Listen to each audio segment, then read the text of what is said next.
पहला भाग हम पढ़ेंगे नीति वचन 30 और 5, प्रोवर्ब्स 30 वर्स 5।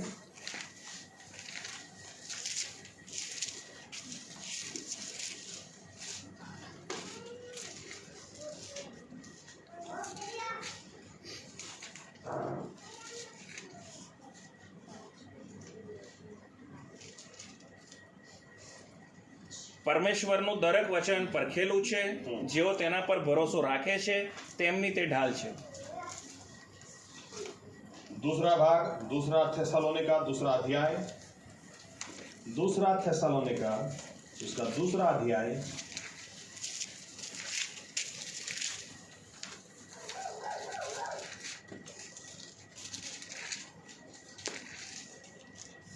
13, 14 और 15।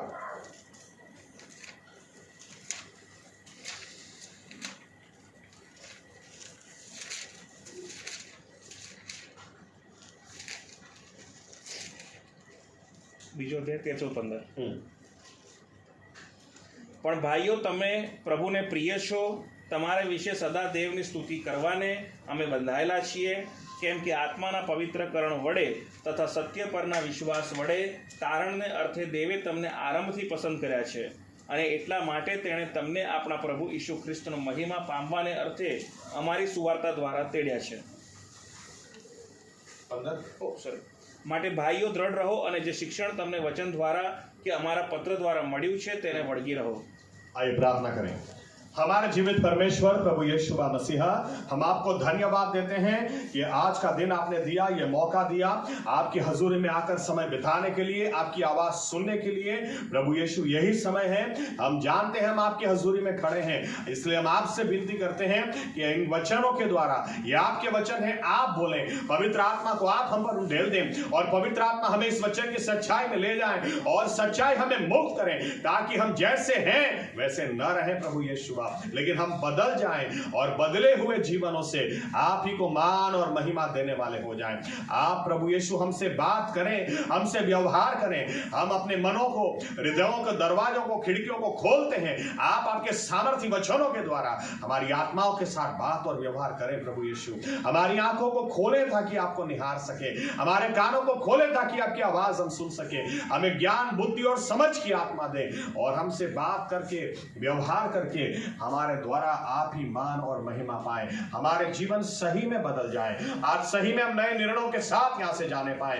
ऐसा अनुग्रह आप हम सभी को दें। ये प्रार्थना प्रभु यीशु मसीहा के नाम से हम करते हैं, साथ में कहेंगे आमीन। धन्यवाद प्रभु यीशु। बैठ सकते हैं।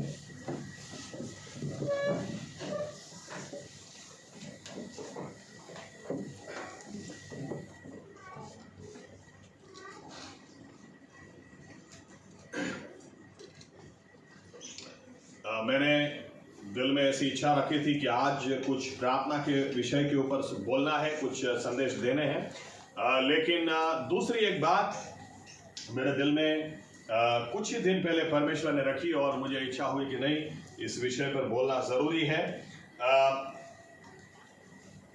मुझे ज़्यादा टाइम नहीं मिला, इसलिए ये विषय के ऊपर मैं काफ़ी कुछ गवाहियाँ या बातें आपको बताऊं। मैं आपको नाम नहीं दे सकता, मुझे खुद देखना पड़ेगा। शायद हालों में मैं दूंगा, कल स्टडी कर लूँगा, लेकिन बहुत कम समय मेरे पास रहा। मैं परमेश्वर के वचन के ऊपर कुछ बोलना चाह रहा हूँ या आपके साथ शेयर करना चाह रहा हूँ। आगे बढ़ूँ उसके पहले आपसे ये बात कहूँ कि थेसलोनिका दूसरा अध्याय पूरा आप घर जाकर पढ़ें। यहां पर ऐसा लिखा है, शुरू से पौलुस बोलता है कि बहुत ध्यान में रखना भाइयों। चलो एक आयत पढ़ते हैं, तीसरी आयत, दूसरा थेसलोनिका 2 और 3। प्रभु यीशु का आने का समय कैसा होगा उसका वर्णन है, इसलिए आप पूरा घर जाके पढ़ें। કોઈ માણસ કોઈ પણ પ્રકારે તમને ભમાવે નહીં, કેમ કે એમ થતા પહેલા ધર્મ ત્યાગ થશે તથા પાપનો માણસ એટલે વિનાશનો પુત્ર પ્રગટ થશે। धर्म त्याग थसे। ओके, अभी अमेरिका से एक मूवमेंट शुरू हुई है। इस मूवमेंट का नाम, जेने આપણે ગુજરાતીમાં ચળવળ કહીએ, इसका नाम है deconstruction movement. Okay, deconstruction movement का क्या मतलब है? बहुत सारे लोग या तो हजारों की तादाद में लोग विश्वास छोड़ रहे हैं। बाइबल के ऊपर प्रश्न उठाए जा रहे हैं, तुमको कैसे पता कि यही परमेश्वर का वचन है? तुमको कैसे पता कि ये वचन में बदलाहट नहीं आ गई है? तुमको कैसे पता यशाया ने जो लिखा था वही आज हमारे पास है? नाम यशाया हो सकता है, इसमें कुछ चेंज हो गया हो, तुम्हारे पास क्या गारंटी? ऐसा थोड़ी ना हो सकता है कि सिर्फ बाइबल का परमेश्वर ही सच्चा है और बाकी सब झूठे हैं। अरे दूसरा भी कोई सच्चा हो सकता ना। बहुत सारे प्रश्न उठाए जाते हैं और यहां पर धर्म त्याग थसे, गुजराती में ऐसा लिखा है, इंग्लिश में there shall be falling away. या तो मैं अपने शब्द इस्तेमाल करूं, विश्वास को बहुत सारे लोग त्याग देंगे, लेकिन विश्वास को त्यागने से पहले पकड़ना तो जरूरी हो, है कि नहीं? आमीन। त्याग कौन सकता है? पहले होना तो चाहिए। यानी ये अध्याय आप अच्छी तरह से पढ़ेंगे तो यीशु मसीह के आने से पहले बहुत सारे विश्वासी लोग विश्वास को त्याग देंगे, जो आज हो रहा है। इसको डिकंस्ट्रक्शन मूवमेंट बोलते हैं। हजारों की तादाद, खैर दूसरी बाजू हजारों की तादाद में लोग मसीह में आ भी रहे हैं, लेकिन उसके लिए मैं बाद में बोलूंगा। मेरा कहने का मतलब यह है कि हमारे सामने भी आज नहीं तो कल, कल नहीं तो परसों यही सब प्रश्न अगर रखे जाएंगे तो हमारे पास जवाब होंगे या नहीं? ये ऐसे लोग हैं जो बिलीवर थे जरूर, लेकिन जब इनके पास प्रश्न के जवाब ही नहीं थे, कहीं ना कहीं टूट गए।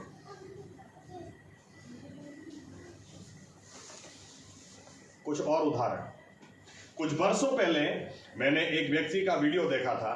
ये आदमी हाथ में स्पीकर लेकर, माइक लेकर निकल जाता था अपने साथ एक वीडियोग्राफर लेकर। ये कहीं 4 रास्ते पे रुक जाता था या फुटपाथ पे खड़ा हो जाता था और जोर जोर से बोलता था, यीशु मसीह पश्चाताप करो, वो उसके आने का समय बहुत करीब है, अपने जीवनों को सुधार लो। और रास्ते पे लोग चलते जाते थे, कोई ना कोई रुक जाता था। फिर ये उसको बोलता भी था, आपको कमर में दर्द है, आपको ये तकलीफ है, आपको ये तकलीफ है, परमेश्वर की आत्मा मुझे दिखा रही है। और फिर वो प्रार्थना करता था, वो लोग ठीक हो जाते थे। वहां पर फुटपाथ के ऊपर अपना जीवन लोग यीशु मसीह को देते थे। कुछ समय पहले मैंने न्यूज पढ़े उसी आदमी के बारे में, बोलते हैं आज वो आदमी विश्वास में है ही नहीं। क्या हो गया? रास्ते के ऊपर तुम सुसमाचार देते थे, तुमको किसी से डर ही नहीं लगता था, अब क्या हो गया? ये सब नाम मैं दे देता आपको अगर मेरे पास थोड़ा समय होता, मुझे टाइम नहीं है। 5-6 साल पहले की बात है। ज्यादातर उस वक्त हिल सॉन्ग्स के जितने हिट गीत हुए, वो गीत लिखने वाला जो आदमी था, 2 साल पहले उसने कहा, बहुत नाटक हो गया भाई, मैं तो यीशु मसीह में मानता ही नहीं, आज के बाद मुझे कोई लेना देना नहीं। अरे तुम्हारे लिखे हुए गीत आज भी लोग गा रहे हैं, अचानक से क्या हो गया? याद रखना, एक तरीके से ये प्रभु यीशु मसीह के आने की निशानी है, क्योंकि लिखा है तुम डरना मत, तुम घबराना मत, लेकिन ये होगा ही, लोग विश्वास को छोड़ ही देंगे। बहुत सारे तादाद में लोग अपने विश्वास को छोड़ेंगे, क्लियरली लिखा। आमीन। ये भी प्रभु यीशु मसीह के आने की निशानी में से एक निशानी है, लेकिन हमारे साथ ऐसा ना हो, ये बहुत जरूरी है। आमीन। आमीन। अच्छे से अच्छे विश्वासी अगर गिर रहे हैं, मैं बहुत सारे उदाहरण दे सकता हूं, लेकिन मेरा फोकस वो नहीं। और इसलिए आज अमेरिका से बाहर ये मूवमेंट अलग अलग जगह पे जा रही है, जहां पर अगर आपने बोल दिया कि आप बिलीवर हैं, तो आपको ऐसे ऐसे प्रश्न पूछे जाएंगे कि अगर आपके पास जवाब नहीं है तो रात को आपको नींद नहीं आएगी और आप कहीं ना कहीं विश्वास में हिल जाओगे। और धीरे धीरे धीरे, आपको पता है, एक आंकड़ा देता हूं बहुत खराब, दुनिया में जितने भी नास्तिक लोग हैं, जो ईश्वर में मानते ही नहीं, ज्यादातर सब क्रिश्चियनिटी में से ही आते हैं।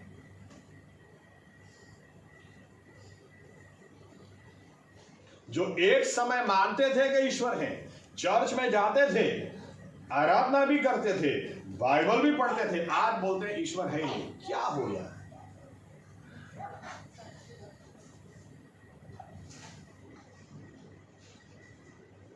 आपके विश्वास को भी एक ना एक समय चेक किया जाएगा। आमीन। परखा जाएगा।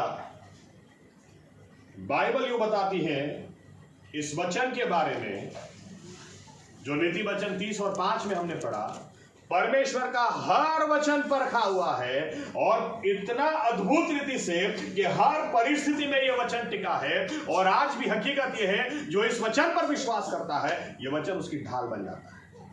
आमीन। आप किसके साथ टिकोगे, किसके साथ रहोगे? याद रखना, आप में कितना दम है ये अच्छे दिनों में पता नहीं चलता, ये बुरे दिनों में पता चलता है। आमीन। कि आप सही में कितनी परीक्षा, ये परीक्षा में कैसे पार उतरने पाओगे कि नहीं। अच्छे दिनों में तो हर कोई स्तुति आराधना करता है, अच्छे दिनों में तो हर कोई धन्यवाद और प्रभु यीशु के नाम की बढ़ाई करता है। अय्यूब के पास जब कुछ भी नहीं था, उस वक्त भी उसने जाकर कहा, नंगा आया था नंगा जाऊंगा, क्या लेके आया था क्या लेके जाऊंगा, लेकिन मैं यहोवा की आराधना करता हूं। आमीन। जब आपकी परीक्षा होती है, और जब परीक्षा होती है तभी पता चलता है कि आप में कितना दम है। अच्छे दिनों में तो पता चलता ही नहीं है। अच्छे दिनों में तो सब हालेलुया प्रेज द लॉर्ड वाले। अगर आप अच्छी तरह से, क्योंकि मैंने कहा मुझे शायद बहुत समय चाहिए इस विषय के लिए, लेकिन आज एक ही संदेश में मैं देता हूं। आप अच्छी तरह से इतिहास को स्टडी करो, आपको समझ में आएगा जितनी परीक्षा से ये बाइबल परमेश्वर का वचन उतरा है, इतनी परीक्षा और किसी की नहीं हुई है, लेकिन आज भी ये वचन खरा है। आमीन। आमीन। कुछ उदाहरण में अगर आपको दूं, ऐसा बोला जाता है जो साइंस में विश्वास करता है वो बाइबल में कर ही नहीं सकता है। अरे गलत बात है। साइंस के दो फील्ड हैं, ऑपरेशनल साइंस है, हिस्टोरिकल साइंस है। इसमें डिटेल में आपको नहीं ले जाता हूं, लेकिन हकीकत उल्टी है। हकीकत उल्टी है। जो रियल साइंटिस्ट है वो तो मानता ही है कि परमेश्वर का वचन खरा है। उदाहरण देता हूं, आपने जरूर, या तो डार्विन का नियम, इवोल्यूशन, उत्क्रांतिवाद, बंदर से आदमी आया, जानते हैं कि नहीं? ऐसा बोलते हैं, बंदर से आदमी आया। इन शॉर्ट, पहले बंदर था फिर आदमी आया। आमीन। उत्पत्ति का पहला अध्याय पढ़े, परमेश्वर ने जानवरों को पहले ही बनाया था, बाद में आदमी आया। आमीन। उत्क्रांतिवाद में क्या सिखाते हैं? पहले सिर्फ जल था, जल के अंदर एक अमीबा। अरे तो बाइबल बताती है पहले जल ही था, उसके पहले पृथ्वी के जानवर नहीं आए, पहले एक्वेटिक एनिमल्स, पानी के जानवर आए। तो परमेश्वर ने 5वें दिन वही बनाया ना, फिर 6ठे दिन पृथ्वी के जानवर बनाए और शाम को इंसान को बनाया। आमीन। बाइबल को कोई गलत साबित कर ही नहीं सकता। साइंस को भी कबूल करना पड़ता है कि रचना हो तो इसी तरह से हो। तीसरे दिन पेड़ पौधों को बनाना जरूरी है, क्योंकि तीसरे दिन अगर पेड़ पौधे नहीं बनाएंगे तो फोटोसिंथेसिस प्रोसेस कैसे होगी? कार्बन डाइऑक्साइड लेकर ऑक्सीजन निकलेगा कैसे? और ऑक्सीजन निकलेगा ही नहीं तो इंसान जब बनेगा तो सांस कैसे लेगा? जानवर जब बनेंगे तो सांस कैसे लेंगे?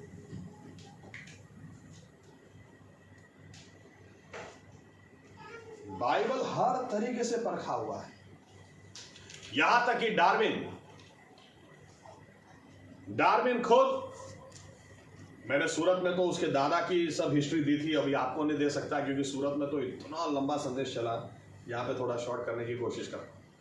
लेकिन डार्विन की ओरिजिन ऑफ स्पीशीज, ये डार्विन की थियरी नहीं थी, डार्विन के दादा की थी। कभी मिलेंगे तो बताना, डिटेल में जाएंगे।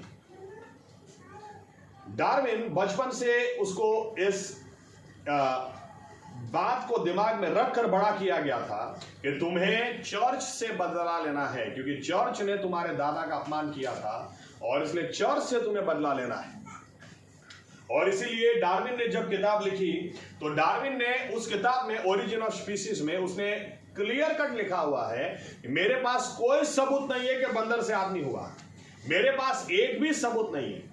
लेकिन ये 20 साल का मेरा ऑब्जर्वेशन है, इसकी वजह से मैं मानता हूं कि ऐसे ही हुआ होगा। लेकिन ये विश्वास के साथ कि आने वाले 100 साल या 150 साल के अंदर जो मैं बोलता हूं उसके प्रूफ मिल जाएंगे। लेकिन अगर एक भी प्रूफ ना मिले तो उसने अपनी किताब में लिखा है, तो आप उत्पत्ति पहले अध्याय को स्वीकार कर लेना कि एक परमेश्वर है और उसी ने सब कुछ बनाया है। लेकिन ये स्कूल में कोई नहीं सिखाता।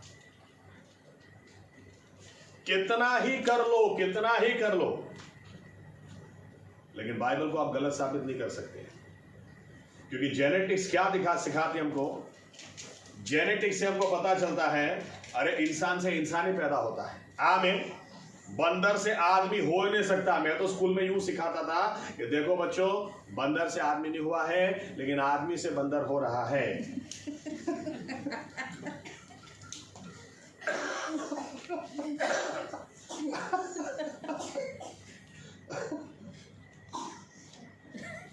बोलते कुत्ता इधर खाना कम पड़ गया, वो कूदने लगा, कूदते कूदते उसकी गर्दन लंबी हो गई, घोड़ा हो गया, और कूदते कूदते कूदते कूदते जिराफ हो गया।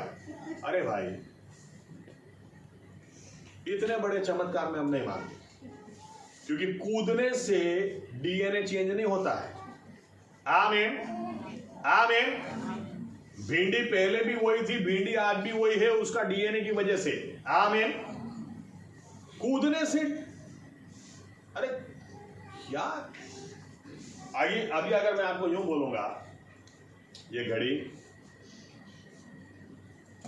क्या बताऊं मैं, एक पार्ट इधर से उड़ के आया, एक इधर से उड़ के आया, एक इधर से आया, इधर से आया, और क्या घड़ी हो गई।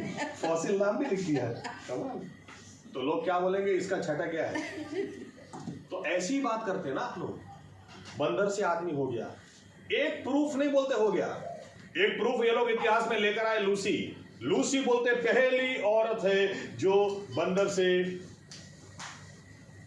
इंसान हुई, पहली औरत। अब गूगल में जरा टाइप करना, लूसी का क्या हुआ। जब लोगों ने कहा हमको टेस्ट करने के, तो खोपड़ी का एक भाग लेके आगे बोलते यही वो है। किधर से, कुछ भी। बाइबल को आप कितने भी गलत साबित करने की कोशिश करो, याद रखना बाइबल खरा उतरा है। आमीन, आमीन। डार्विन को खुद जिसने ओरिजिन ऑफ स्पीशीज दी, इतिहास में लिखा हुआ है कि उसके जिंदगी के आखिरी दिनों में उसने खुद यीशु मसीह को फेस टू फेस देखा, और उसने अपना जीवन यीशु मसीह को दिया, और उसने बहुत कोशिश की कि ये झूठ मैं वापस ले लूं, लेकिन जब वो ले नहीं पाया, तो इतिहास में लिखा हुआ है उसने मरने से पहले एक चर्च में से एक बहन को बुलाया और पूरी संपत्ति उसने चर्च में दान में दी, और उस बहन को कहा मेरा एक एक पैसा सुसमाचार के लिए, यीशु मसीह ही जिंदा परमेश्वर है और वही उत्पन्न करता परमेश्वर है, इस प्रचार में जाना चाहिए। आखिर में वचन ही खरा उतरा। आमीन। ऐसा लिखा हुआ है उस किताब के अंदर जो मैंने पढ़ी थी कि डार्विन का फेवरेट पुस्तक हिब्रुओं का पुस्तक था। जब भी कोई उसके घर जाता था तो वो हिब्रू का ही पुस्तक पढ़ता था, हिब्रू खत्म करके वापस हिब्रू खत्म, उसका फेवरेट पुस्तक था। और उनका कहना था मुझे इस पुस्तक में एक जिस तरह से मतलब यीशु मसीह का वर्णन है, मुझे इतना अच्छा लगता है। वे रोते भी इतना थे कि मैंने क्या दुनिया को सिखा दिया, लेकिन जो उल्टा सिखाने का है उसी को परमेश्वर ने पकड़ लिया। आमीन। आइजैक न्यूटन, इसलिए मैं यूं कहना चाह रहा हूं, विज्ञान गलत साबित करता ही नहीं। अच्छा ओके, और Isaac Newton laws of Newton पता है ना आपको? ओके, पढ़ाई की होगी, अभी पूछूंगा नहीं, चिंता मत करो। न्यूटन के 3 सिद्धांत, 3 नियम। आइजैक न्यूटन, ये भी स्कूल में कभी कोई नहीं सिखाता।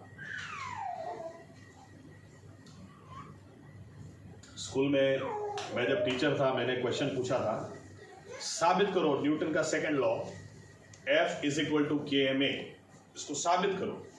Force is equal to mass into acceleration. और एक लड़का लिखता है,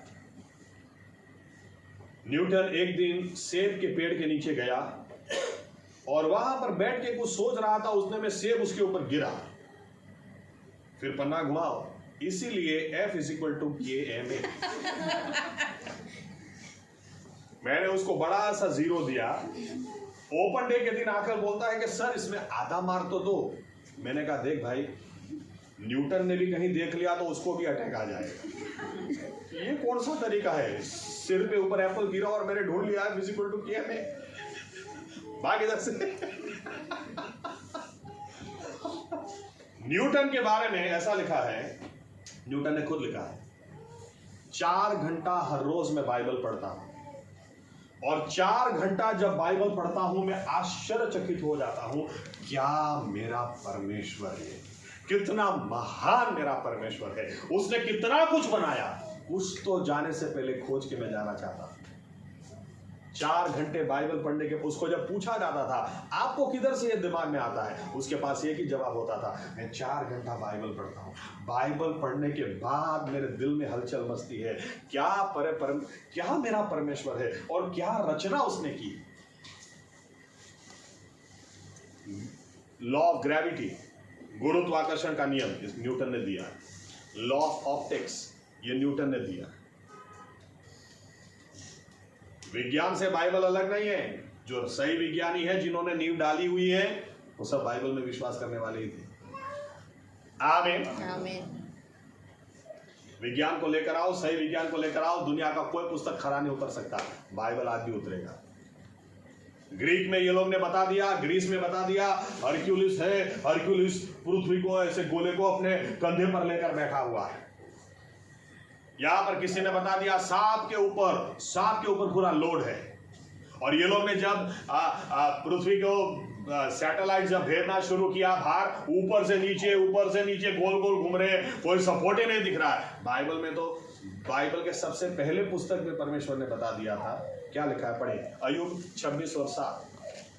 अय्यूब 26 और 7।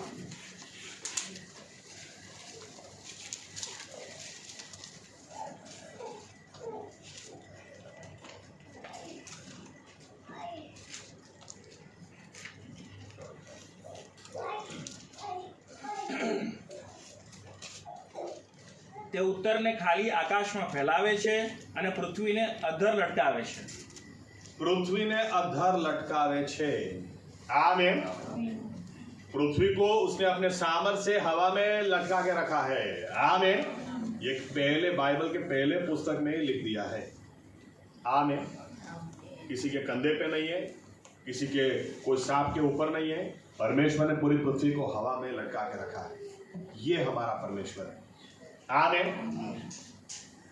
आप कोई भी फील्ड को ले लो, कोई भी क्षेत्र को ले लो, लेकिन आप बाइबल को गलत साबित कर ही नहीं सकते, क्योंकि हर तरीके से ये वचन खरा उतरा। हर बाइबल क्या बताती है, हर वचन परखा हुआ है, ऐसा लिखा है, हर वचन परखा हुआ है, और हर वचन परखा हुआ है। आप हमेशा उसके साथ में खड़े रहना। विश्वासी को भी परखा जाता है, इसलिए कि कितना विश्वास में है वो समझ में आए। आमीन। याकूब 1 में लिखा है, अगर आपकी परीक्षा होती है तो आप आनंद करो, क्योंकि आपकी परीक्षा होने से और खरे और शुद्ध और पवित्र उस पार आप उतरोगे, और आपको महिमा का मुकुट मिलेगा, इनाम मिलेगा। परमेश्वर का वचन, इसीलिए विश्वासी को इसके साथ ज्यादा समय बिताना चाहिए, क्योंकि ये हर तरीके से परखा है और हर तरीके से खरा ये उतरा है। आमीन।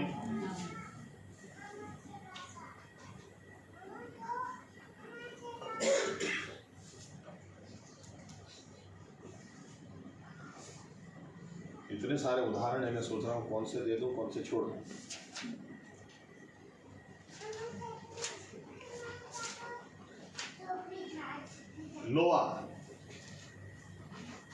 नूह के समय की बाढ़, साइंस आज बोलती है एक समय आया था जब पूरी पृथ्वी पानी में डूब गई। बाइबल में पहले से दिया हुआ है। बाइबल में कोई कहानियां नहीं है कि किसी ने ऐसे ही उठा के लिख दिया और बस हो गया, ऐसा नहीं है। आप एक बात को गलत साबित नहीं कर सकते। ये परखा हुआ वचन है, इसलिए हम यूं नहीं बोलते हैं ये इब्राहिम का वचन है या ईसा का, हम बोलते हैं ये परमेश्वर का वचन है। आमीन। आमीन। दूसरा भाग अगर मैं दूं,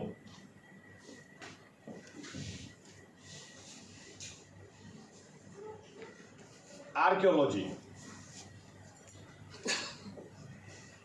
आप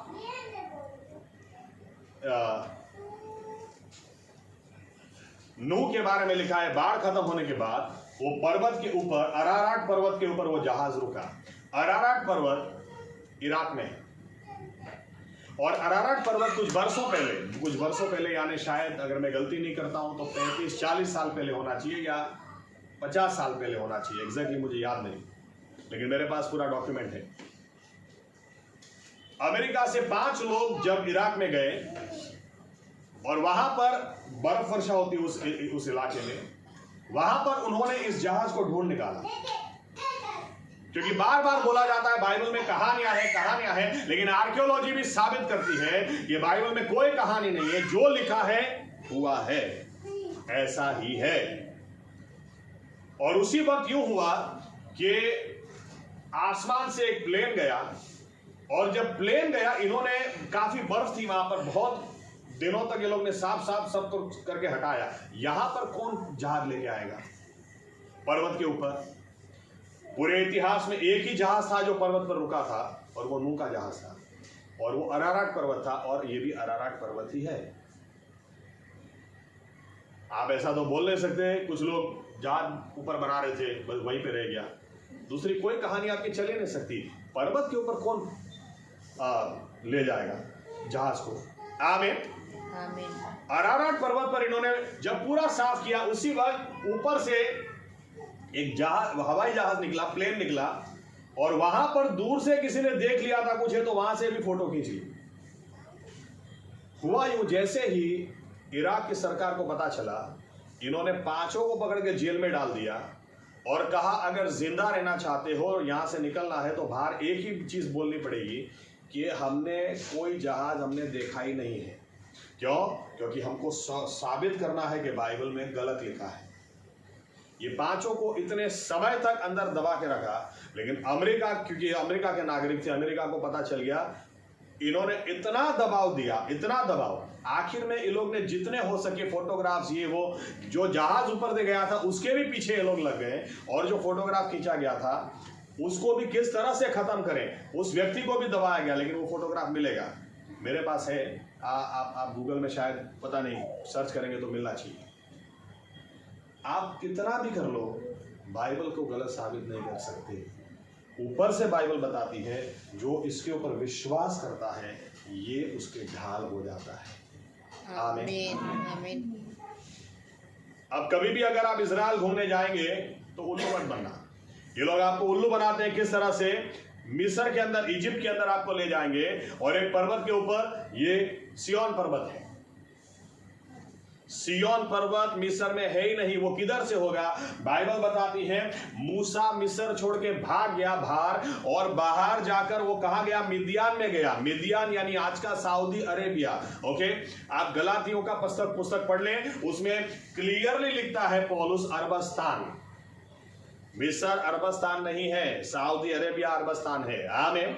वहां पर वो गया, और वहां पर उस सिनाई पर्वत था, वहां पर उसने परमेश्वर का अनुभव किया। ये लोग क्या करते हैं इजराइल की टूर में? मिस्र में ले जाते हैं, और जैसे मैं और रवि गए मान लो, तो मैं और रवि उधर जाके क्या बोले, रवि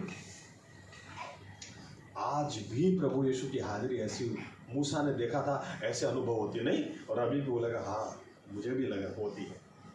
अरे कहाँ होती है? वो सिय्योन पर्वत है ही नहीं, सिय्योन पर्वत वो सऊदी अरेबिया में है। क्या करते हैं लोग? आज वहां पर ले जाते हैं, फिर आर्कियोलॉजिस्ट क्या बोलते हैं, अगर इसकी तलेटी में लाखों लोग रुके थे तो कितना भी खुदाई करो, ये करो, कोई भी अवशेष मिलते नहीं है। क्यों नहीं मिलते हैं? यानी बाइबल में कहानी है, झूठ है।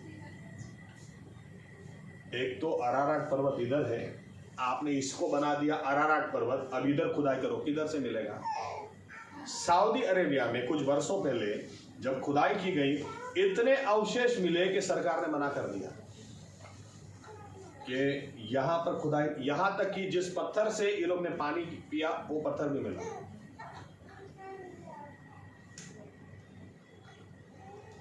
अभी ये लोग बोलते हैं वहां पर कुछ नहीं करना, क्योंकि तो जितनी खुदाई करते हैं उतना बाइबल सच्चा साबित होता है। आप खुदाई मत करो, लेकिन बाइबल वो बाइबल है, ये परमेश्वर का वचन है। आमीन आमीन आमीन। जब लोगों ने यह कहना शुरू किया कि बाइबल बदल दिया गया है, बाइबल बदल दिया गया, जोर शोर से प्रचार चल रहा था 1900 की साल में जोर शोर से प्रचार कर रहे थे लोग, बाइबल को बदल दिया गया है, बाइबल को बदल दिया गया है। तुम्हारे पास क्या सबूत है कि ये बाइबल वही पुस्तक है जो यशाया को दिया गया था या अस्केल को दिया गया था? 1948 में जब परमेश्वर ने इजराइल को एक ही दिन में स्थापित किया, उसके तुरंत याद रखना, परमेश्वर जब मिस्र से बाहर लेकर आया, इजराइल को क्या बोला? 3 दिन तुम चलोगे, 3 दिन के बाद मैं तुम्हारा परमेश्वर और तुम मेरे लोग हो जाओगे। 3 दिन के बाद जब परमेश्वर ने को अपना इजराइलियों को एक देश की तरह देखा, सबसे पहला क्या किया? उसका वचन दिया पेंटिकोस्ट के दिन। आमीन। इजराइल यहां पर 1948 में जैसे ही एस्टैब्लिश हो गया, एक देश बन गया, और बाइबल और इतिहास हमको कहती है कुछ ही समय में एक चरवाहा, एक जवान लड़का मृत समुद्र के आसपास अपने भेड़ों को चरा रहा था। उसने पर्वत में एकदम से उसको लगा यहां पर कुछ गुफा जैसा लगता है। जब वो वहां पर गया तो सही में गुफा थी। उसने तुरंत अधिकारियों को बुलाया, अधिकारी लोग आए, इजराइल के सरकारी लोग, वहां पर जाके देखा तो अंदर गुफा है। जब उसको सब खोला अंदर, तो अंदर जार्स रखे हुए थे। जार्स यानी बरणी, आपने गुजराती में कहे ना, बरणियों इतनी सारी थी। जब उसको तोड़ा, एक को तोड़ा अंदर से इर्मिया, एक को तोड़ा अंदर से यशाया, एक को तोड़ा अंदर से इतिहास यानी क्रॉनिकल्स, एक को तोड़ा रूथ, एक सभी जो बाइबल में हम पुराने नियम में जितने पुस्तक हमारे पास हैं सभी वहां से निकले। उतना ही नहीं, लेकिन जब उसको कंपेयर किया गया, कॉमा फुल स्टॉप का भी फर्क नहीं है, क्योंकि ये परमेश्वर का वचन है, इंसान का नहीं। आमीन। इसीलिए इंसान ध्यान रखे न रखे, परमेश्वर अपने वचन को संभालना जानता है। आमीन। जब कार्बन डेटिंग मेथड को इस्तेमाल किया गया, कोई 2000 साल पुराना है, कोई 2500 साल पुराना है, कोई 2000 साल पुराना है, लेकिन एक जो यशाया वहां पर था, वही यशाया परमेश्वर ने हमको दिया है, क्योंकि ये परमेश्वर का वचन। हमारा परमेश्वर ऊँघता नहीं है, सोता नहीं है। इजराइल का रक्षक वो कभी थकता नहीं है। आमीन। उसने इस वचन को संभाला है। आज हमारे पास इतने सारे प्रूफ हैं कि हमारे पास जो परमेश्वर का वचन है वो वही है जो उन्होंने लिखा था। मेरा ये विषय नहीं है, इसलिए आपको डिटेल में नहीं ले जाता, लेकिन स्टडी कीजिए। और एक स्टेप आगे, प्रोफेसी इतना सॉलिड सब्जेक्ट है, भविष्यवाणी। एक आयत पढ़ते हैं, चलो, यशाया 46 और 10, आइज़ाया 46:10।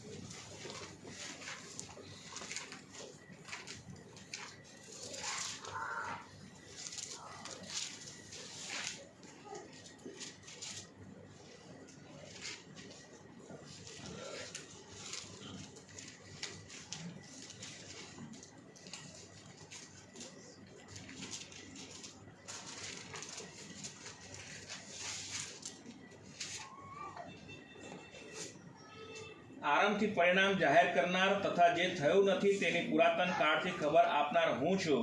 મારો સંકલ્પ દ્રઢ રહેશે ને મારા સર્વ મનોરથો હું પૂરા કરીશ। ओके, अब देखिए परमेश्वर की एक खासियत है, वो क्या बोलते हैं अपने बारे में? मेरे जैसा कौन है जो आरंभ से अंत दिखा सकता है, पहले से ही बता सकता है। आमीन। ओके, ये समझाने के लिए एक उदाहरण में लेता हूं। एटम कभी किसी ने देखा नहीं, लेकिन फिर भी हमको स्कूल में सिखाया जाता है। ये न्यूक्लियस है, इसके अंदर प्रोटॉन और न्यूट्रॉन है, बाहर एक ऑर्बिट, उसके अंदर 2 इलेक्ट्रॉन है, उसके बाहर 8, उसके बाहर 16, उसके बाहर 32। जब एटम किसी ने देखा ही नहीं है, अभी तक किसी ने नहीं देखा, तो आप कैसे बोल सकते हैं कि यही रचना है? नील्स बोर वो लिखते हैं, जिन्होंने एटम का स्ट्रक्चर दिया था, नींद में मैं सोया हुआ था, परमेश्वर ने मुझे दिखाया, उठ के उन्होंने लिख दिया है, तो ये ऐसा है। लेकिन आज तक एटम देखा ही नहीं है किसी ने। साइड में जाके और एक जानकारी, वैंडल लीव्स पीरियोडिक टेबल, जिससे ऊपर से मॉडर्न पीरियोडिक टेबल बना। आप केमिस्ट्री में देखेंगे hydrogen, helium, lithium, beryllium, boron, carbon, nitrogen, oxygen, पूरी जो अरेंजमेंट है आपको कैसे पता? वैंडरलिफ खुद लिखते हैं, मैं तो सोया हुआ था, नींद में परमेश्वर ने मुझे दिखाया, उठ के बना दिया चार्ट। और वो जो चार्ट बनाया था वो इतना अद्भुत था कि यहां पर एक मेटल, यहां पर एक मेटल, और बोलता है मैंने जो सपने में देखा था उसमें ये जगह खाली थी, इसलिए मैं इस जगह को खाली छोड़ता हूं कि क्योंकि इसका मतलब है ये मेटल अभी तक हमने ढूंढा ही नहीं है, आने वाले दिनों में ढूंढा जाएगा, उसकी जगह यही होगी। और उसके बाद गैलियम ढूंढा गया जो एग्जैक्टली वहां पर फिट होता। खैर, मैं एटम पे आता हूं। कैसे पता कि एटम का स्ट्रक्चर यही है? देखा तो किसी ने नहीं। इसके बाद एक्सपेरिमेंट्स किए गए, इतने सारे, सोडियम को Na+Cl- NaCl, सोडियम क्लोराइड, इतने सारे एक्सपेरिमेंट्स किए गए। एक्सपेरिमेंट्स साबित करते हैं कि एटम का स्ट्रक्चर यही होना चाहिए, नहीं तो ये ऐसा एलिमेंट नहीं होता, या तो ये सब्सटेंस ऐसा नहीं बनता। बहुत सारे एक्सपेरिमेंट्स करने के बाद समझ में आता है कि नहीं, एटम का स्ट्रक्चर यही हो सकता है, तभी ऐसे हो सकता है। साइंस में अगर थोड़ा सा आपको इंटरेस्ट है, फॉर एग्जांपल सोडियम की वैलेंसी +1 है, यानी, और क्लोरीन की -1 है। एक इलेक्ट्रॉन देता है, एक लेता है। इस तरह से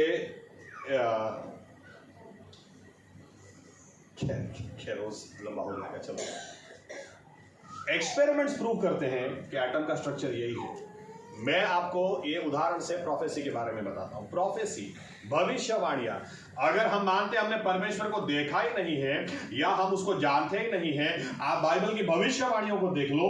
एक एक भविष्यवाणी जिस तरह से उसने दी और उसने पूरी करी, वही से समझ में आता है अगर परमेश्वर कोई है तो यही होना चाहिए, दूसरा हो नहीं सकता।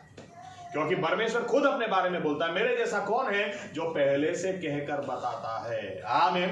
उदाहरण के तौर पर, मतलब बहुत सारे उदाहरण ले सकते हैं, लेकिन उदाहरण के तौर पर इजरायली लोग अभी गुलामी में जा रहे हैं, और गुलामी में जाने से पहले यिर्मयाह बोल देता है 70 साल, और 70 साल के बाद वो तुमको वापस लेकर आएगा। जब आपका मंदिर खत्म हो गया, जब आपके लोग खत्म हो गया, आपके घर खंडर हो गए, जब आपका शहर बर्बाद हो गया, कौन विश्वास कर सकता है कि 70 साल के बाद हम वापस भी आएंगे? लेकिन बाइबल बताती है परमेश्वर 70 साल के बाद उनको वापस लेकर आया। जब परमेश्वर ने वचन दिया तब वही परमेश्वर था, और 70 साल के बाद जब पूरा करने की बारी आई तभी भी वही परमेश्वर था। आमीन। पहले से आप कैसे बता सकते हैं? इसीलिए क्योंकि बाइबल का परमेश्वर वो आरंभ से अंत जानने वाला परमेश्वर है। आमीन। यीशु मसीह के बारे में बाइबल में या तो पुराने नियम में 300 से ज्यादा भविष्यवाणी दी गई है। 300 से ज्यादा। वो कहां पर पैदा होगा? बैतलहम एफ्राता। वो कहां पर बड़ा होगा? यशायाह 11:1 नासरेत। कहां पर उसकी सेवकाई होगी? गालिल के अंदर, ज़बूलून नफ्ताली के अंदर। कहां पर? सब कुछ यशायाह 9 में 300 से ज्यादा भविष्यवाणी। और किस तरह से मारा जाएगा? भजन संहिता 22, क्रूस के ऊपर। अभी तक किसी को क्रूस पे मारने का बरसों के बाद आने वाला था, पहले से ही बता दिया गया। यशायाह, हमारे लिए एक बच्चा दिया गया, एक बेटा हमको दिया गया। वही पराक्रमी परमेश्वर, वही अद्भुत मंत्री, वही सनातन पिता, वही शांति का सरदार। सभी भविष्यवाणियां पहले से दी गई, अलग अलग समय पे दी गई, और यीशु मसीह में सभी भविष्यवाणियां पूरा होना। मैं आपको मैथ्स दिखाता हूं। प्रोबेबिलिटी, संभावना। एक आदमी यूं बोलता है, एक मैथमेटिशियन यूं बोलता है, पहले से 700 साल पहले कह देना कैसे मरेगा, 500 साल पहले बोल देना कहां पैदा होगा, ऐसा कैसे हो सकता है? तो ये क्या बोलता है मैथमेटिशियन? प्रभु यीशु के लिए एक एक भविष्यवाणी पूरी होना, इसकी संभावना क्या है? अब उनके शब्द में वो यूं बोलते हैं, बड़ौदा का मैं एग्जांपल लेता हूं। आपको किसी को नहीं पता, मैं बड़ौदा में एक छोटी सी सुई लेकर इसको जमीन में गाड़ देता हूं, छुपा देता हूं। पूरे बड़ौदा में कहां सुई पे छुपाई है वो कोई नहीं जानता, सिर्फ मैं जानता हूं, मैंने छुपाई। और फिर भी संजीत भाई को हेलीकॉप्टर दिया जाए कि संजीत भाई, और संजीत भाई हेलीकॉप्टर लेके आए बड़ौदा के ऊपर और ऊपर से बंदूक की गोली मारे और वो गोली जाके उसी सुई को लगी। ये संभावना है, इसका मतलब संभावना है ही नहीं। फिर भी अगर कोई उसको पूरा कर सकता तो वो सिर्फ जीवित परमेश्वर ही हो सकता है। आमीन आमीन आमीन आमीन। आमीन 2500 साल पहले जब 586 बीसी में इजराइल देश खत्म हो गया, उसका अस्तित्व ही नहीं रहा, और परमेश्वर फिर भी बोलता है एक दिन में यशायाह 66 में मेरे जैसा कौन एक दिन में एक देश को मैं स्थापित कर सकता हूं। और 2500 साल के बाद जब परमेश्वर ने कहा कि उत्तर दक्षिण पूर्व पश्चिम से मैं अपने लोगों को इकट्ठा करूंगा और इस देश को स्थापित करूंगा।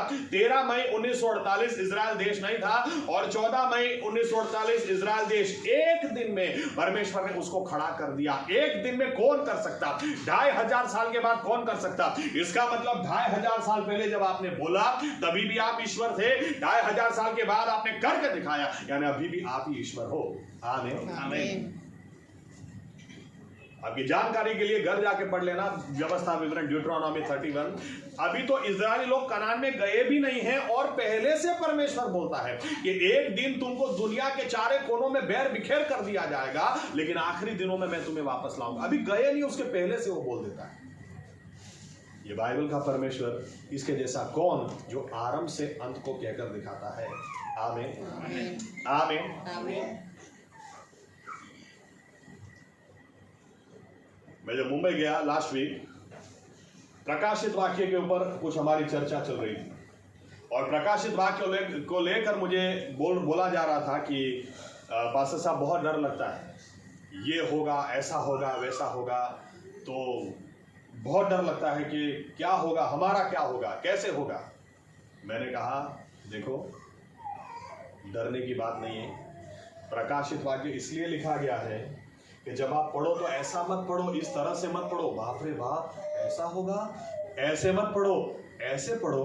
क्या बात है, ये परमेश्वर को तो पहले से पता है। ऐसे परमेश्वर के हाथ में हमारा जीवन कितना सुरक्षित और सलामत है, जो पहले से जानता है। आमीन आमीन। आमीन ये पुस्तक हमारे विश्वास को हिलाने के लिए नहीं, हमारे विश्वास को बढ़ाने के लिए लिखा गया है। आमीन आमीन।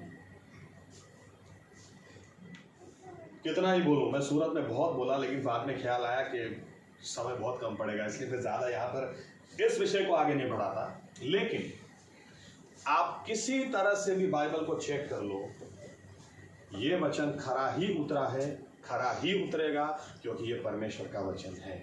आमीन। लेकिन जो विश्वासी इसके ऊपर विश्वास करता है, यही वचन उसके लिए ढाल बन जाता है।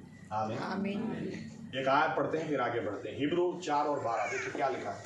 हिब्रू 4 और 12।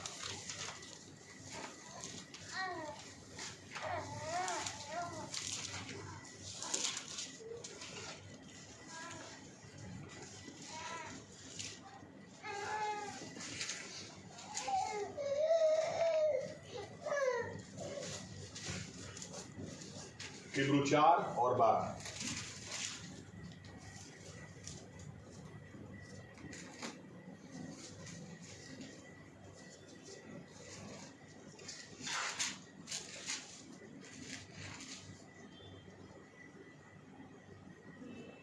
કેમ કે દેવનો શબ્દ જીવંત, સમર્થ તથા બેધારી તલવાર કરતા પણ વિશેષ તીક્ષ્ણ છે. તે જીવ તથા આત્માને અને સાંધા તથા મજ્જાને જુદા પાડે, એટલે સુધી વિંધનારો છે અને હૃદયના વિચારોને તથા ભાવનાઓને પારખનાર છે. ओके, और दूसरा भाग पहला पत्रस पहला अध्याय, पहला पत्रस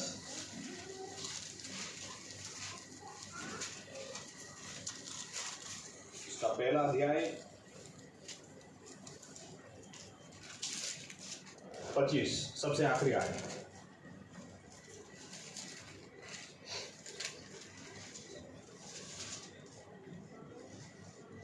પણ પ્રભુનું વચન સદાકાળ રહે છે અને જે સુવાર્તાનું વચન તમને પ્રગટ કરવામાં આવ્યું તે એ જ છે.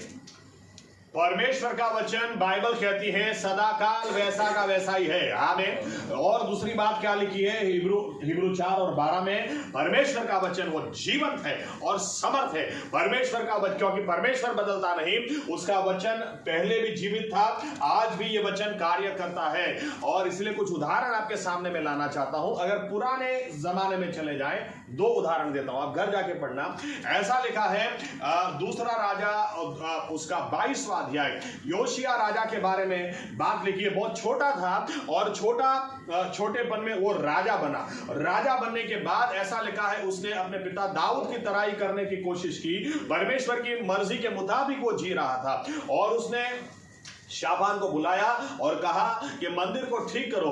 मंदिर, इसके पहले के राजाओं ने मंदिर के ऊपर ध्यान नहीं दिया था। शापान जब मंदिर के अंदर गया तो वहां से वो आया और आकर योशिया को बोलता है कि परमेश्वर का वचन मुझे मिला, तोरा अंदर धूल खा रहा था। तो इसने कहा ठीक है, परमेश्वर का वचन सुनाओ क्या बोलता है। और बाइबल कहती है जैसे ही इसने परमेश्वर का वचन बोलना शुरू किया, योशिया के दिल को इसने छेद दिया, क्योंकि परमेश्वर का वचन वो जीवित है। आज भी वो छूता है, आज भी वो दिल को छू जाता है, आज भी आपके हृदयों को परख लेता है, आज भी वो आपको और मुझे बदल देता है। क्योंकि आज भी परमेश्वर का वचन बदला नहीं। अगर परमेश्वर का वचन बदला होता तो हम और आप कभी उद्धार पाते ही नहीं। आमीन। लेकिन परमेश्वर ने अपने वचन को अच्छी तरह से संभाला है, अच्छी तरह से उसकी रखवाली की है।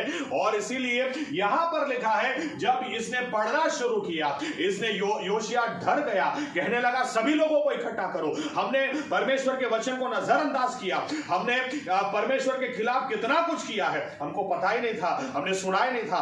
परमेश्वर का कोप हम पर कभी भी उतर सकता है। परमेश्वर का वचन जब पढ़ा जाता था, उस समय जब पढ़ा गया तो परमेश्वर के वचन ने काम किया।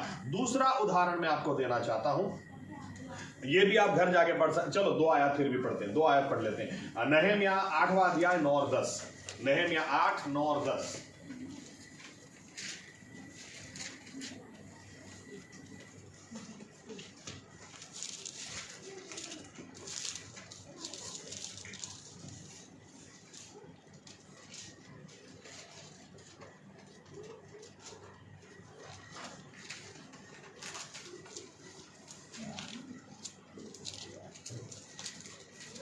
આઠમો 9 અને 10।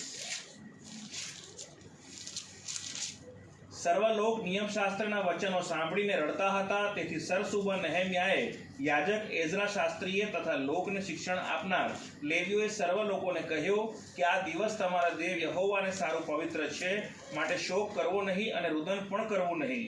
પછી તેણે તેઓને કહ્યું કે હવે જાઓ, સ્વાદિષ્ટ ભોજન કરો, મિષ્ટપાન કરો, અને જેઓએ કંઈ તૈયાર કરેલું ન હોય તેઓને માટે તમારામાંથી હિસ્સા મોકલી આપો, કેમ કે આપણા દેવ યહોવાને સારું આજનો દિવસ પવિત્ર છે। એથી તમારે ઉદાસ પણ ન થવું, કેમ કે યહોવાનો આનંદ તે જ તમારું સામર્થ્ય છે। ओके, अब देखिए यहां पर 70 साल की गुलामी के बाद इजरायली लोग वापस आए। ओके, बाइबल के कुछ पुस्तक ये क्रोनोलॉजिकल या तो टाइम के हिसाब से ऑर्डर में नहीं है, लेकिन अगर आखिरी पुस्तक रखे जाएं टाइम के हिसाब से तो सबसे आखिरी पहला और दूसरा इतिहास यानी पहलो बीजो काढ़ुतान सबसे आखिरी पुस्तक आएगा, और उसके पहले के जो पुस्तक आएंगे वो आएंगे हगाई, जकारिया, मालाकी, और उसके पहले आप एजरा और नहम्या को रख सकते हैं। एजरा नहम्या बहुत आगे हैं, लेकिन टाइम के हिसाब से ये 70 साल की गुलामी के बाद जब ये लोग वापस आए उस दौरे का पुस्तक है। और 70 साल की गुलामी के बाद जब ये लोग वापस आए और लिखा गया है सबको इकट्ठा किया गया, और जैसे ही एजरा खड़ा हुआ वचन लेकर, हमारे भी चर्च में यह प्रथा हम यहां से सीखे हैं कि जब परमेश्वर का वचन पढ़ा जाए सब खड़े हो जाएं। इसलिए हम लोग शुरू में बोलते हैं आइए खड़े हो जाएं, और फिर हम ये बाइबल ऊपर करके परमेश्वर का वचन है और वहां खड़े खड़े हम पढ़ते हैं। ये नहम्या 8वें अध्याय से हमने लिया।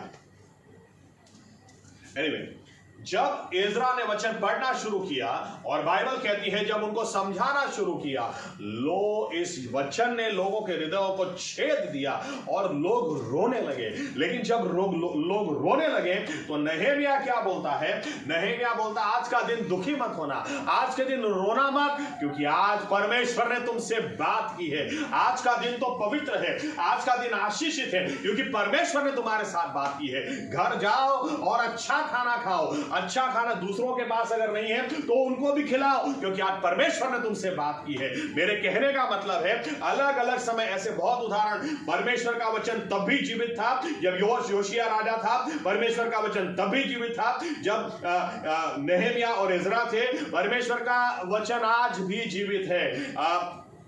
मैं गवाही आपको दूं या तो मेरा खुद का एक्सपीरियंस आपसे बांटूं। मैं बेस्ट हाई स्कूल अहमदाबाद में जॉब करता था और वहाँ यहूदी स्कूल है, और मेरे प्रिंसिपल जो थे उनकी बेटी ने एक बार मुझे कहा कि गैब्रियल तुमको मेरे घर पे आना है, मेरी सास आई है मुंबई से और वो तुमको मिलना चाहती है। मैंने कहा जरूर मैडम मैं आऊँगा, खाने की व्यवस्था रखेंगे। कोई बात नहीं। मैं जब घर पे गया, घर पे जाते ही वो आंटी मुझे एकदम बोलती है हालेलुया। मैंने कहा हालेलुया, इधर आओ मेरे पास, तुम यीशुवा मसीहा में विश्वास करते हो? मैंने कहा मैं यीशुवा मसीहा में विश्वास करता हूं, बैठो मेरे पास। और फिर मैंने उनको पूछा लेकिन आंटी आप यीशुवा मसीहा में कैसे विश्वास करती हैं? तो उन्होंने कहा कि देखो मैं तुमको गवाही देती हूं, मेरा छोटा ये इब्राहिम है, इससे छोटा मेरा जो बेटा है वो कुछ दिनों के लिए इजराइल गया था। जब वो इजराइल गया तो वहां से हमको फोन करके बोलता है कि मम्मी आपको पता है यीशुवा वही हमारा मसीहा है, वो मुझे मिल गया है, मैं अभी मुंबई वापस ले आने वाला, मैं इजराइल में रहूंगा और मैं उसका प्रचार करने वाला हूं। हम तो इतने डर गए कि बाप रे बाप क्या हो गया हमारे बेटे को। तो हम जब वहां पर गए तो हमको पता चला, वो लड़का बोलता है कि इस आदमी ने, क्योंकि जो लोग जानते हैं उनको पता है आज भी यहूदी व्यक्ति को, ज्यादातर यहूदी व्यक्ति को अगर आप बाइबल देंगे और कहेंगे कि ये परमेश्वर का वचन पढ़ो तो वो क्या करेंगे? चेक करेंगे मलाकी के बाद नया नियम, उसको फाड़ के लोग फेंक देते हैं और फिर बोलते हैं ये अभी हमारा वचन, ये परमेश्वर का वचन। मत्ती से आगे नहीं मानते। लेकिन इनको किसी ने कहा तू खाली एक बार मत्ती का पुस्तक पढ़, और ये बोलते हैं मेरा बेटा मुझे बोलता है कि मम्मी खाली मैंने मत्ती पढ़ना शुरू किया, मैं तो वंशावली पढ़ रहा था, लेकिन पवित्र आत्मा मुझ पर उतर गया, मेरी आंख में से आंसू निकलने लगे और मैं घुटनों पे चला गया और कहा अरे ये तो हमारे मसीहा की बात है, जिस मसीहा के बारे में हम सोच रहे थे कि वो आएगा वो तो आ चुका, इस वक्त उसने मुझे छुआ। इन्होंने कहा हमको तो लगा हमारा लड़का गया काम से। जब मैं और आपके अंकल इजराइल गए, जब हम वहां पर गए तो मेरे लड़के ने कहा मम्मी देखो एक शर्त, आप जो बोलोगे मैं सुनूंगा, लेकिन आप पहले मत्ती का पुस्तक एक बार पढ़ लो, आप खाली पढ़ो, फिर अगर आपको कुछ गड़बड़ी लगती है तो मुझे बताओ। तो ये आंटी मुझे बोलती है कि हमने मत्ती का पुस्तक पढ़ना शुरू किया, पहला अध्याय खत्म नहीं हुआ था तब तक तो पवित्र आत्मा मुझ पर और तुम्हारे अंकल के ऊपर उतर आया और पवित्र आत्मा ने हमारा कब्जा ले लिया और हमारे मुंह से भी ये बात निकल गई, अरे ये जिस मसीहा को आने की हम राह देख रहे थे वो तो आ चुका, यीशुवा यही हमारा मसीहा है। मेरा कहने ऐसी एक नहीं बहुत सारी गवाहियां हैं, परमेश्वर का वचन आज भी काम करता है क्योंकि ये परमेश्वर का वचन है, इसको परमेश्वर ने संभाला है। आमीन। आज भी वो हृदयों को छेदता है, आज भी जो नम्र होकर और भूख और प्यास के साथ इसको स्टडी करते हैं, आज भी उसको ये खुराक देता है, आज भी उसकी प्यास बुझाता है, आज भी उसको तृप्त करता है। आमीन। क्योंकि ये परमेश्वर का वचन है।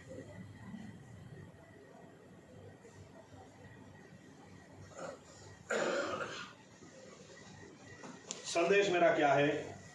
अच्छा चलिए, पौलुस यूं बोलता है, दूसरा अध्याय जो थेसालोनिका का हमने देखा, पौलुस यूं बोलता है बहुत सारे विश्वासी लोग पीछे गिर जाएंगे मसीह के आने से पहले। उतना ही नहीं, एंटी क्राइस्ट भी प्रकट होगा, दुष्ट आदमी, लोग दुष्ट हो जाएंगे, ये होगा वो होगा, यहां तक कि ये आदमी अपने आप को इतना ऊपर उठाएगा कि परमेश्वर अपने आप को कहलाएगा और परमेश्वर के लोगों को बराबर ये परेशान करेगा। बहुत कुछ लिखा है, लेकिन ये बोलते बोलते बोलते बोलते बोलते जो आयतें हमने पढ़ी वहां पर पौलुस आता है। फिर पौलुस क्या बोलता है पता है? पौलुस बोलता है लेकिन आपके लिए मैं जब भी आपको याद करता हूं, जो 13, 14, 15 हमने पढ़ा, 15 खाली निकाल के रखे, बोलता है आपके लिए मैं जितनी बार आपको याद करता हूं, मैं धन्यवाद देता हूं, क्योंकि आपको परमेश्वर ने अनंतकालिक जीवन के लिए चुना है। इसलिए आपके लिए मुझे डर नहीं लगता। ये सब होगा तो आपका क्या होगा? जब भी मैं सोचता हूं, आपके लिए मैं धन्यवाद देता हूं। बस आपको एक ही बात करनी है। क्या करनी है? 15वीं आयत, दूसरा थिस्सलुनीका 2 और 15।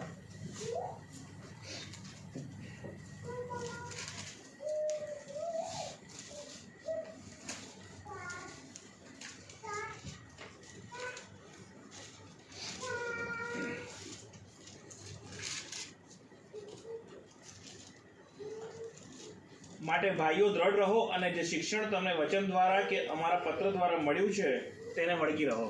क्या लिखता है पौलुस? एक ही चीज आपको करने की जरूरत है, वो सब बातों पे फोकस मत रखो, डरना मत, दृढ़ रहना। और जो हमने आपको सिखाया है, अभी तक कहां से सिखा रहे थे? पुराने नियम में, नया नियम अभी तक लिखा नहीं गया था। आमीन। लेकिन पौलुस साथ साथ में क्या लिखता है? लेकिन जो पत्र हमने आपको लिखे हैं, यानी अब वो रेफरेंस दे रहा है नए नियम के बारे में। जो पत्र हमने आपको लिखे, बस इनको पढ़ो और इनमें लगे रहो। ये काफी है आपको बचाने के लिए। आमीन। मेरा कहने का मतलब यह है कि देखिए, आज हम किसी और के विश्वास के ऊपर हम नहीं जी सकते हैं।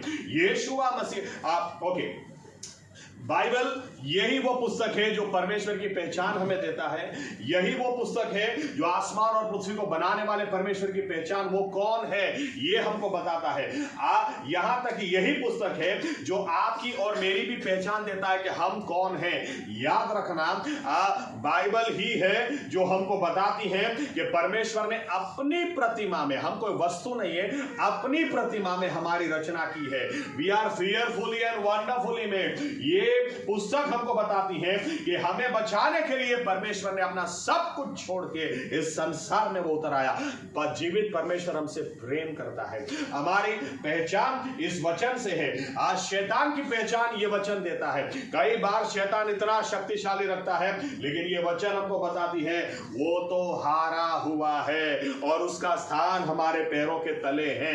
आमीन। यही वचन है जो हमको आस देता है। यही वचन है जो हमको आस देता है कि ये कितनी ही समस्या भी क्यों ना हो, लेकिन यीशु मसीह बहुत जल्द आ रहे हैं हमको लेने के लिए, और हम उनके साथ जाएंगे और उनके साथ हम राज करेंगे। यही वचन है जो दूध का दूध, पानी का पानी करता है। इसलिए कोई आश्चर्य की बात नहीं है कि शैतान इस वचन के ऊपर इतने हमले करता है। याद रखना, वचन के ऊपर उसका हमला सफल हो गया, यानी आपका जीवन के ऊपर उसका हमला सफल हो गया। लेकिन आज भी सच्चाई ये है कि यीशु मसीह कल, आज और युगानुयुग वैसा का वैसा है। इसीलिए वचन भी वैसा का वैसा ही है। आमीन। इसलिए आप इस वचन को ज्यादा प्यार करें। इस वचन को इधर उल्टा सीधा सोचने की बजाय अगर नम्र होकर इस वचन को पढ़ेंगे, आज भी ये वचन आपको छुएगा, आज भी वचन आपको शुद्ध करेगा, आज भी ये वचन आपको जल स्नान से शुद्ध करके महिमावंत यीशु मसीह के आगे खड़ा करेगा। दूसरी चीजें निष्फल जा सकती है, परमेश्वर का वचन कभी निष्फल नहीं जाएगा। ये वचन उसके मुंह से निकला हुआ वो हमेशा फल लेकर ही आएगा। ये वचन हर तरीके से परखा। आपको पता है, जीवन में कभी भी भरोसा करना ना, तो किस पर भरोसा करना? या तो किसी की सहाय चाहिए, किसी की मदद चाहिए, किसी से काउंसलिंग चाहिए, किसके साथ खड़े रहना? जिसने अलग अलग समय, अलग अलग परीक्षाओं से पार उतरा हुआ व्यक्ति हो। आमीन। और इतनी परीक्षा से कोई नहीं उतरा जितना बाइबल का, परमेश्वर का वचन उतरा है। ये हर तरीके से परखा लिखा है। हो सकता है मुझे अलग तरीके से परखा गया हो, आपको अलग तरीके से परखा गया हो, लेकिन परमेश्वर का वचन हर तरीके से परखा गया, फिर भी वो खरा उतरा है। आमीन। और इसके ऊपर जो भरोसा करता है वो उसकी ढाल हो जाता है। यीशु मसीह ने अपने चेलों से कहा कि दूसरे लोग क्या बोलते हैं मैं कौन हूं? किसी ने कहा यिर्मयाह है, किसी ने कहा यूहन्ना बपतिस्मा है। यीशु मसीह ने पूछा तुम क्या कहते हो कि मैं कौन हूं? मैं आपको ज्यादा डिटेल में नहीं ले जाना चाहता, या तो नहीं ले जा सकता, बहुत समय जाएगा। लेकिन एक बाजू हजारों लोग विश्वास को छोड़ रहे हैं, दूसरी बाजू चर्च में पीछे बैठे हुए लोगों की गवाहियां मैं सुन रहा हूं कि वहां से उनको स्वर्ग में ले जाया जाता है, दूत उनके उनकी प्रार्थना के रूम में आकर उनसे बात करते हैं और ये लोग बाहर आकर बोलते हैं, जिस परमेश्वर के बारे में अभी तक सुना था, अभी मैंने उसको देखा है, अभी मैं जानता हूं कि वही परमेश्वर है, वही आराधना के लायक और वही जिंदा परमेश्वर है। मेरे कहने का मतलब यह है, जहां पर एक बाजू लोग विश्वास को छोड़ रहे हैं, उनके पास जो भी कारण हो, हमारे पास तो एक कारण बड़ा है। अगर कोई विश्वास में पीछे चला जाता है, दुख जरूर होना चाहिए, अफसोस जरूर होना चाहिए, लेकिन एक आनंद भी होना चाहिए। यीशु मसीह के आने की निशानी है ये। यीशु मसीह के आने के पहले कई सारे विश्वासी लोग विश्वास छोड़ देंगे, तो मुझे छोड़ने की तो बात ही नहीं है। अगर कोई विश्वास छोड़ देता तो मैं तो ज्यादा जोर से पकड़ूंगा, क्योंकि यीशु मसीह के आने की निशानी है। मैं ज्यादा बाइबल पढ़ूंगा, मैं ज्यादा प्रार्थना करूंगा, क्योंकि इस वचन के मुताबिक हो रहा है। कोई बोलता है मुझे वचन पर विश्वास नहीं है, तो मैं क्या दुखी थोड़ी ना होऊंगा। मैं कहूंगा धन्यवाद प्रभु यीशु, आपके वचन में पहले से लिखा था। आमीन। तो मेरा भरोसा तो और वचन पर बढ़ेगा, मेरी नम्रता और भी इस वचन को लेकर बढ़ेगी। और भूख और प्यास के साथ कि प्रभु यीशु मसीह बहुत हो गया, बहुत समय तक आपके बारे में दूसरों से सुना है, लेकिन अभी मैं आपको देखना चाहता हूं। हर रोज आपका बाइबल उठाएं, कोने में जाएं और रूम बंद करें, अकेले बैठें और सिर्फ बाइबल पढ़े नहीं, बाइबल पढ़ते जाएं और प्रभु यीशु से कहते जाएं, ये प्रभु यीशु मसीहा हो सकता है यहाँ पर, क्योंकि पास्टर बोलते इसलिए मेरा विश्वास है, वो विश्वासी बोलते इसलिए मेरा विश्वास है, उन्होंने कहा इसलिए मेरा विश्वास है, यूट्यूब पे देखा इसलिए मेरा विश्वास है। लेकिन मैं अपने विश्वास को उस स्तर पर, उस स्थान पर ले जाना चाहता हूं जहां से मैं चेलों की तरह कहूं कि मैं जानता हूं कि तू मसीह जीवित परमेश्वर का बेटा है। और यीशु मसीह कहेंगे, इस कलीसिया पर, इस पत्थर पर, इस प्रकाश के ऊपर मैं अपनी कलीसिया बांधूंगा। आमीन। विश्वासी लोग पास्टर के भरोसे मत रहो या दूसरे विश्वासियों के भरोसे मत रहो। आप यीशु मसीह से कहो, यही समय है, प्रभु यीशु का आना करीब है। वो जरूर ऐसे अनुभव देगा, जरूर बड़ी बातें हमारे जीवन में करेगा, जहां से हम यूं कह सके, मैं जान, दूसरे क्या बोलते मुझे फर्क नहीं पड़ता, दूसरे बोलते वो ये है वो है, मैं जानता हूं वो कौन है, क्योंकि मैं उससे मिला हुआ हूं। आमीन। वो मुझे अनुभव देता है, वो मुझसे बात करता है, मैं जानता हूं वो कौन है। आमीन। अपने क्रिस्ती विश्वास को एक और स्तर के ऊपर ले जाए, एक और कदम ऊपर ले जाए। याद रखना, जिस दिन चेक होगा, जिस दिन आपके विश्वास को चकासा जाएगा, जैसे ये वचन खरा उतरा, इस वचन पर जो भरोसा रखता है वो भी खरा उतरेगा, क्योंकि यही वचन उसकी ढाल हो जाएगा। आमीन। आमीन। आइए अपनी जगह खड़े हो जाए, निर्णय ले। अभी तक हमने बहुत बहाने निकाले होंगे, ये कारण से बाइबल नहीं पढ़ा, ना वो कारण से बाइबल नहीं पढ़ा, लेकिन आज के बाद पढ़ेंगे उतना ही नहीं, लेकिन दिल से पढ़े, ये जानते हुए ये परमेश्वर का वचन है, आसमान और पृथ्वी को बनाने वाले परमेश्वर का वचन है। ये हर तरीके से परखा गया, हर वचन परखा हुआ है, हर वचन, और खरा उतरा है। धन्यवाद के प्रभु यीशु, ऐसा वचन आपने हमको दिया है। धन्यवाद प्रभु यीशु, हर तरीके से परखा हुआ वचन आपने हमको दिया है, और इसलिए हम इस वचन पर जब भरोसा रखते हैं, ये वचन हमारे लिए ढाल बन जाता है।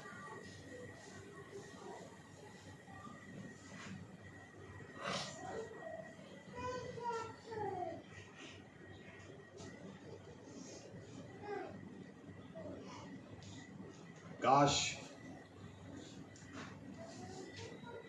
जिस तरह से वचन को चकासा जाता है, उसी तरह से दूसरों की बातों को, दूसरी मान्यताओं को भी चकासा जाए, एक भी खरा नहीं उतरेगा, सिर्फ परमेश्वर का वचन। यही वो वचन है जो हर समय खरा उतरा है, क्योंकि ये परमेश्वर का वचन है। परमेश्वर ने अपने वचन को संभाला है। धन्यवाद कि हम तक पहुंचाया, धन्यवाद कि हमारी मातृभाषा में। आइए निर्णय करें, हम आज के बाद बहाने नहीं निकालेंगे, मैं बाइबल नहीं पढ़ता, मेरे पास टाइम नहीं है। नहीं, मैं आज के बाद पढ़ूंगा, क्योंकि ये परमेश्वर का वचन है। पौलुस ने कहा, जो कुछ हमने आपको सिखाया उसको पकड़े रखना, और जो पत्र आपको लिखे उसमें बने रहना। ये काफी है। लोग विश्वास को इसलिए छोड़ देते हैं क्योंकि इनका ध्यान चिन्ह चमत्कार पर और दूसरी बातों पे लग जाता है, वचन को साइड में रख देते हैं। पौलुस लिखता है वचन को पकड़े रखना, क्योंकि ये परमेश्वर का वचन है। जो इस पर भरोसा रखता ये उसकी ढाल बन जाता है। धन्यवाद के प्रभु यीशु, ऐसे वचन आपने हमको दिए हैं। आसमान और पृथ्वी का चले जाना आसान है, आपके वचन से कुछ अधूरा छूट जाए मुमकिन ही नहीं। ऐसे वचनों के लिए आपको धन्यवाद है। पहले भी ये वचन खरे उतरे, आज भी ये वचन खरा है, क्योंकि पहले भी ये वचन जीवित था, आज भी ये वचन जीवित है। पहले भी ये वचन समर्थ था, आज भी ये वचन समर्थ, क्योंकि आपका वचन। धन्यवाद कि आपने हमें आपका वचन दिया है। धन्यवाद प्रभु यीशु, धन्यवाद प्रभु यीशु, धन्यवाद प्रभु यीशु, धन्यवाद।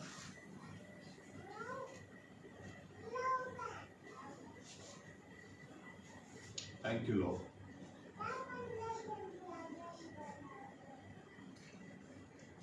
प्रभु यीशु मसीहा, इस वचनों को, आपके वचन जो आपने हमें दिए हैं, हम इनको मान देंगे और इन वचनों को हम रेगुलर पढ़ेंगे और दृढ़ता से उसमें बने रहेंगे, ताकि आपके आने तक हम न दाएं जाएं न बाएं जाएं, लेकिन आप में हम बढ़ते चले जाएं।